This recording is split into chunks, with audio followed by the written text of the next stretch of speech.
नमस्कार। अगर JEE main 2026 का प्लान है तो ये गाइड बिल्कुल आपके लिए ही है। इसमें हम ऑफिशियल इंफॉर्मेशन बुलेटिन की सारी जरूरी जानकारी को एकदम आसान भाषा में समझेंगे। तो चलिए फिर शुरू करते हैं। तो क्या 2026 में इंजीनियरिंग, आर्किटेक्चर या फिर प्लानिंग में करियर बनाने का सोच रहे हैं?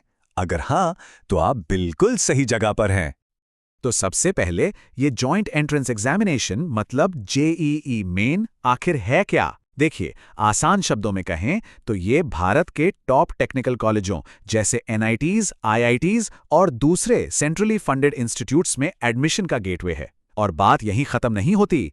आईआईटीज में जाने के लिए जो जेईई एडवांस्ड होता है ना, ये उसका पहला और सबसे जरूरी पड़ाव भी है। चलिए, अब सबसे पहले उन तारीखों और डेडलाइंस की बात कर लेते हैं जिन्हें भूलने की गुंजाइश बिल्कुल नहीं है। आइए सेशन 1 की जरूरी तारीखों पर एक नजर डालते हैं। इन तारीखों को जरा ध्यान से देखिए। ऑनलाइन एप्लीकेशन खुलेंगे 31 अक्टूबर से 27 नवंबर 2025 तक। परीक्षा होगी 21 से 30 जनवरी 2026 के बीच और रिजल्ट 12 फरवरी तक आ जाएगा। मेरी सलाह है, इन तारीखों को अपने कैलेंडर में अभी से मार्क कर लीजिए। अच्छा, यहाँ एक बहुत बड़ी राहत की बात यह है कि परीक्षा के 2 सेशन होते हैं। दूसरा सेशन होगा अप्रैल 2026 में। और सबसे अच्छी बात जानते हैं क्या है? फाइनल रैंक के लिए आपके दोनों अटेम्प्ट्स में से जो बेस्ट एनटीए स्कोर होगा ना, उसे ही गिना जाएगा। मतलब अपना स्कोर सुधारने का एक जबरदस्त मौका मिलता है। तो सवाल उठता है, अप्लाई कैसे करना है? चिंता की कोई बात नहीं, ये पूरा प्रोसेस सिर्फ 3 आसान से ऑनलाइन स्टेप्स में हो जाता है। चलिए देखते हैं कैसे। ये प्रोसेस सच में बहुत सीधा साधा है। स्टेप 1, ऑनलाइन रजिस्टर करिए और अपना एक यूनिक एप्लीकेशन नंबर ले लीजिए। स्टेप 2, एप्लीकेशन फॉर्म भरिए। इसमें अपनी पर्सनल और एकेडमिक डिटेल्स डालनी है, एग्जाम सिटी चुननी है और ज़रूरी डॉक्यूमेंट्स अपलोड करने हैं। और फिर आता है आखिरी स्टेप, स्टेप 3, ऑनलाइन फीस पे करिए और बस आपका काम हो गया। 1 मिनट, फॉर्म भरने से पहले ये कुछ चीजें स्कैन करके तैयार रखिएगा। आपकी लेटेस्ट फोटो, आपके सिग्नेचर, 10वीं क्लास का सर्टिफिकेट और अगर लागू होता है तो पीडब्ल्यूडी सर्टिफिकेट। और हाँ, एक जरूरी बात, फाइल के साइज और फॉर्मेट का ध्यान रखना मत भूलिएगा। अब बात कर लेते हैं एप्लीकेशन फीस की। अगर हम बीई या बीटेक के पेपर 1 की बात करें तो जनरल कैटेगरी में मेल कैंडिडेट्स के लिए फीस है 1000 रुपये और फीमेल कैंडिडेट्स के लिए 800 रुपये। बाकी कैटेगरीज की फीस भी यहाँ दी गई है।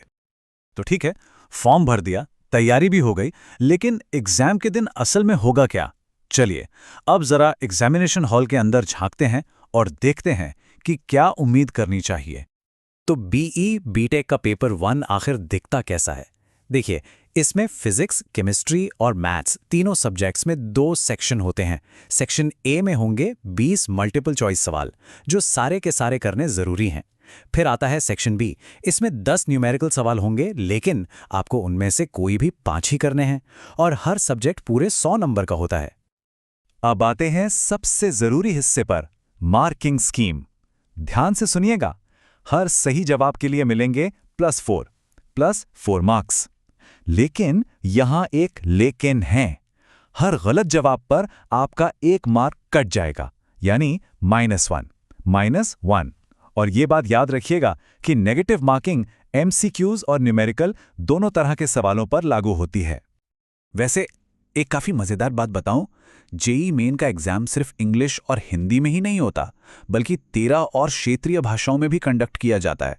ये सच में दिखाता है कि ये पूरे देश का एग्जाम है। ये जानना भी बहुत जरूरी है कि ये परीक्षा ज्यादातर कंप्यूटर बेस्ड टेस्ट यानी सीबीटी मोड में होती है। हाँ, बस एक चीज अलग है, बीआर्क के लिए जो ड्राइंग टेस्ट होता है वो अभी भी पुराने तरीके से, यानी पेन और पेपर पर ही लिया जाता है। चलिए, परीक्षा खत्म हो गई। अब क्या? अब जो सबसे जरूरी काम है वो है अपने स्कोर को समझना। तो आइए देखते हैं कि आपका रिजल्ट आखिर तैयार कैसे होता है। एनटीए परसेंटाइल स्कोर, इसको लेकर अक्सर लोगों में कंफ्यूजन रहता है। तो साफ कर दूं, ये आपके सही जवाबों का परसेंटेज बिल्कुल नहीं है। ये बताता है कि आपके एग्जाम सेशन में कितने % कैंडिडेट्स ने आपके बराबर या आपसे कम स्कोर किया है। मतलब ये एक तरह से आपकी रिलेटिव परफॉर्मेंस को दिखाता है। इसको और आसान बनाते हैं। देखिए, परसेंटेज का मतलब है आपके अपने मार्क्स, ये सिर्फ आपकी परफॉर्मेंस है। वहीं परसेंटाइल का मतलब है आपकी रैंक दूसरों के मुकाबले, कि आप बाकी स्टूडेंट्स की तुलना में कहाँ खड़े हैं। अच्छा, एक सवाल, अगर 2 या ज्यादा कैंडिडेट्स के टोटल एनटीएस स्कोर बिल्कुल एक जैसे आ जाएं, तब क्या होता है? ऐसी सिचुएशन में रैंक का फैसला करने के लिए सबसे पहले मैथ्स का स्कोर देखा जाता है, फिर फिजिक्स का और उसके बाद केमिस्ट्री का। तो अब आगे का रास्ता क्या है? देखिए, दोनों सेशंस में से जो आपका बेस्ट एनटीए स्कोर होगा वो आपकी ऑल इंडिया रैंक यानी AIR तय करेगा।